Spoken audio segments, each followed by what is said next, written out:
Hello.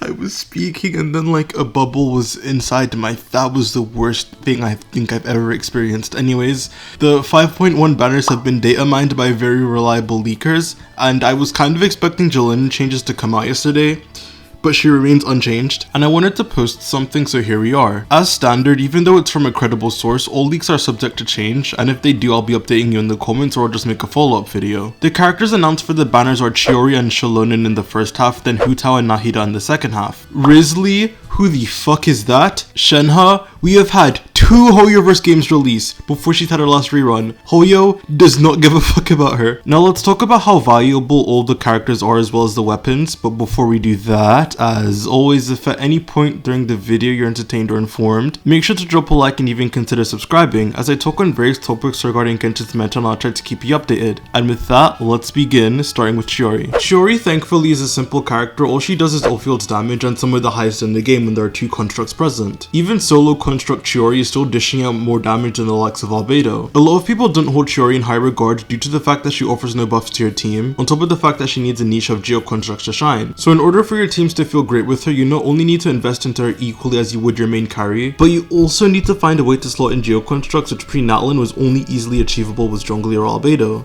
or Geo Traveler. Though a positive is that if you did meet these prerequisites, the double Geo Core with Zhongli are the highest damaging ways to fit shielders on your teams. So if you struggle to play Linear or Arlecchino without a shielder, you can make a consideration. However, you can just slot Kazuha and Chiori's place on these teams, and this enables grouping while really not being that far behind in single target. So it's still hard to recommend to pull for Chiori just for that specific case. The biggest value of Chiori in my opinion comes from her place in Ito or Noelle mono Geo teams, where she doesn't have competition with that many other supports. Kachina did also open up a double Geo Core as she's a construct character, but the same issue as Zhongli props up to where are you really gaining value from using this duo over just running Kachina by herself and adding in a stronger support or field's DPS. The last use case for Chiori is in Navia teams, but not only has Kachina powercraft her in that role, but another character also takes this role up much better, who I'll talk about in a bit, to where I can't recommend pulling Chiori for the sake of Navia unless you're going for a C1, in which case it becomes more contentious. So overall at C0, Chiori is good for Ito and Noelle mono Geo teams. Outside of that, I don't really recommend going for her in my opinion, but if you like her, she's strong enough to where you can make her work in double Geo team cores on a wide array of teams. Now let's talk about the better and hotter Geo character Xilonen. I've already made 2 videos that detail just how strong this unit is, but TLDR for Geo, Pyro, Hydro, Electro, and Cryo characters, she offers a 40% damage bonus from the scroll set, as well as having a resistant shred that her teammates get just for being their element, requiring no complicated subs and lasting for 15 seconds after using her skill, with you only needing to have 2 swirlable elements on your team for this to happen. So overall, she's just a very convenient buffer. She is on Navia, Muwalani, and Nuvolet's best teams, and is able to act as an easier to use Kaza replacement on a wide array of teams. And additionally, she has strong single target healing, so she can be used as a soul sustain unit on your team, while also being able to enable Furina's fanfare generation quite heavily. You do have to keep in mind that she obviously can't group, but besides that, if you are a Navia main or play any Pyro or Hydro DPS, the Melt DPS where double soul setups are hard, or an Electro main without a C6 Chevreuse, I hope you enjoy pulling on the Raiden and Kinnick banner,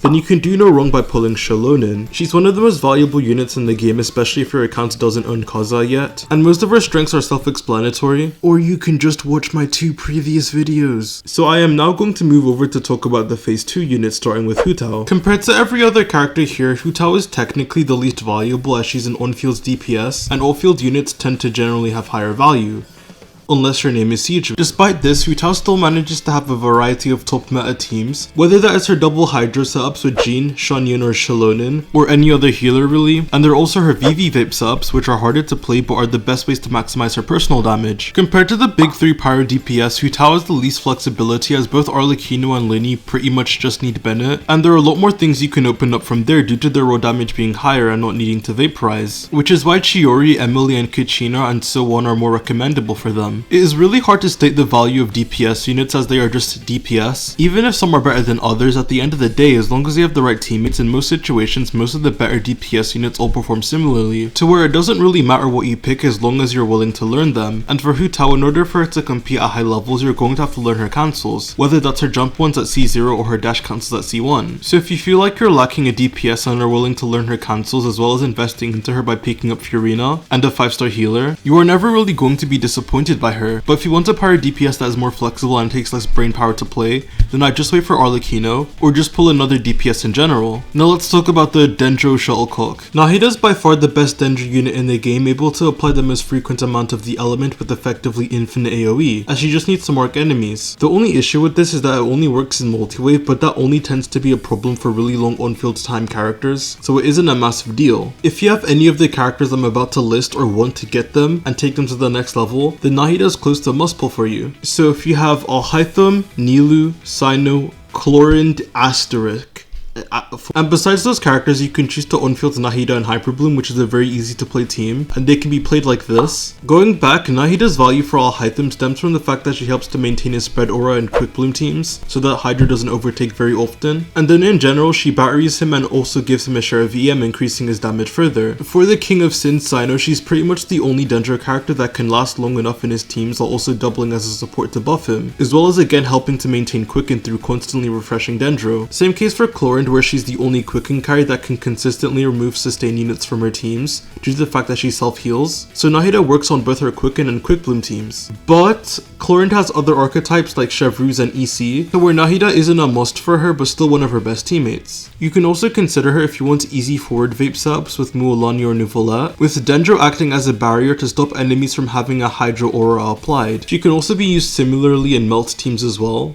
though if Melt and Vape teams are the only teams you care about, then you're just better off running Emily in my opinion, due to her damage contribution on these teams. Overall, Nahida is close to the Dendro element itself, as Hoyu just avoids making another off-field Dendro character that has value in bloom teams, so if you care about Dendro or have the characters that I mentioned previously, then you should really consider pulling for her. So to summarize, Xilonen is the most viable pull here if you think you need an additional support to your Pyro, Cryo, Hydro, or Electro teams, and Kazuha isn't enough for you, or you just don't have him. Nahida is a staple if you plan on playing in any Dendro teams and can act as a support to your forward vape or reverse melt teams. Chiori is a key character in mono geo teams, or if you value having shielded cores in double geo setups, and if you plan on getting her C1, then she becomes Navia's best teammate in terms of overall team DPS. Though if you care about your Navia hitting her highest numbers herself, then you're better off getting Xilonen, and Hu Tao is just a very solid top tier carry if you are willing to learn her cancels. With the character values assessed, we can move on to talk about the weapon banner, which will obviously be the signature weapon of each character on the banners. So Uraku Misigiri, Peak Patrol Song, then the Staff of Homa and 1,000 Floating Dreams. And let's kick things off by talking about the defense swords. When you're pulling for weapons, you're mostly thinking of the value of early constellations too, in which case Chiori C1 is a bigger damage increase if you're playing without a construct. Otherwise, the C1 just offers additional AoE, which if you already have good puppet placement isn't that valuable, so pretty much it depends. And if you end up losing to the Peak Patrol Song, in all honesty it isn't that bad, as this weapon is relative to Harbinger of Dawn damage wise, while also giving a team-wide 25.6% elemental damage bonus assuming you reach the defense threshold, which isn't that hard when the weapon gives you over 100% defense. It ends up kind of being an Elegy or Aqua situation on Yolan, where it depends on what you want out of your Chiori. If you want to see her hit her biggest numbers, which can be helpful if your team isn't heavily vertically invested into, then Uraku would be more ideal. But if you want to see her carry do more damage, then Peak Patrol is better on her. Either way, if you're a Chiori main, you can't really go wrong here, unless you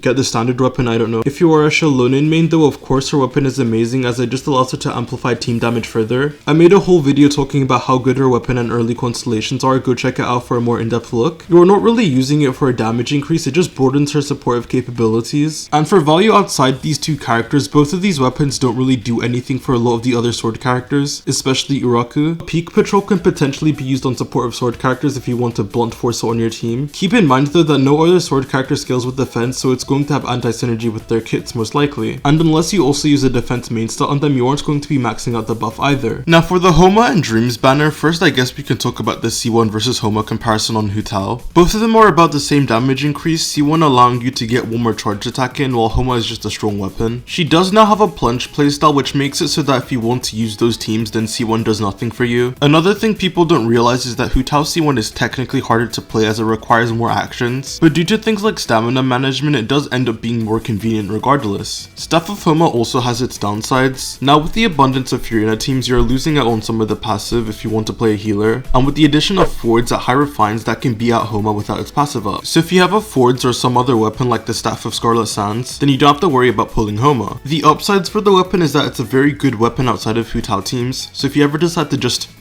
Bencher. You can transfer this weapon to virtually any polearm damage dealer, whether that's on field or off field. And the upsides of C1 are that it's more comfortable to play due to stamina management, and with good skill you can push really high thresholds. So as always, it depends. I'm just here to try and make your choices clearer. Lastly, there's 1,000 Floating Dreams.